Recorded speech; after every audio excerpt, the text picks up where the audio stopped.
To the campaigners around the world on International Noise Awareness Day, I want to say to them that it really stuns me that 40 years after I did my research on the effects of noise on children's learning, when they were trying to study in a classroom adjacent to a noisy source, and I found that they were a year behind in reading compared to children on the quiet side.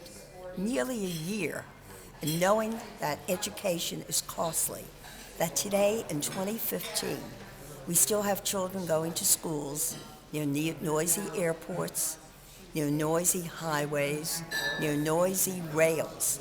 How could we not know all these years later that if we continue to expose these children, not only in their classrooms, but at home to noise, what we're doing is harming them as far as their skills are concerned, as far as learning.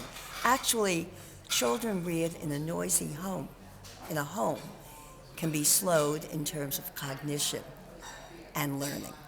And it shocks me. It's 40 years later. And plus, the other groups that are being exposed, when we know that if you live near an airport, in particular if you're older, if you're over the age of 65, we have studies on millions of subjects, and we find that people over the age of 65 living near airports are more likely to develop cardiovascular disorders. Health is a major cost around the world, and yet we're subjecting older people to noisy environments and knowing that cardiovascular disorders will be higher among them. And I've now not even talked about all the people, regardless of age. I focused on older and younger, but regardless of age, when you are living near a noisy source, not only will your health be impaired, but a decent quality of life. You're not having that. The World Health Organization has said it, not I, that if you rob people of a decent quality of life, then they're not living. Living doesn't mean just existing. It's living a decent quality of life. So what I say to these people that are campaigning to lessen the din in our world, that when you lessen the din, not only are you giving people a chance to live longer, they will be living a healthier lifestyle, they'll have an increased quality of life.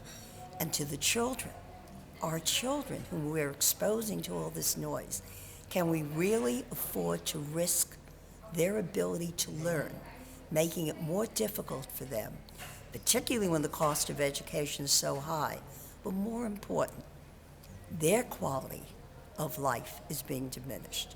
So I say to all of you, what you're doing is wonderful. What shocks me is that we have so many studies that have been already published that speak to the harmful effects of noise, but apparently not enough of the people in government are listening, particularly in my country. I'm an American. I feel particularly stunned when I know that the U.S. in the 1970s were leaders in the area of trying to lessening the noise. And today we have fallen behind. And I want to add, while I'm an environmentalist, a very strong environmentalist, I have never owned a car in my life. I really don't know how to drive.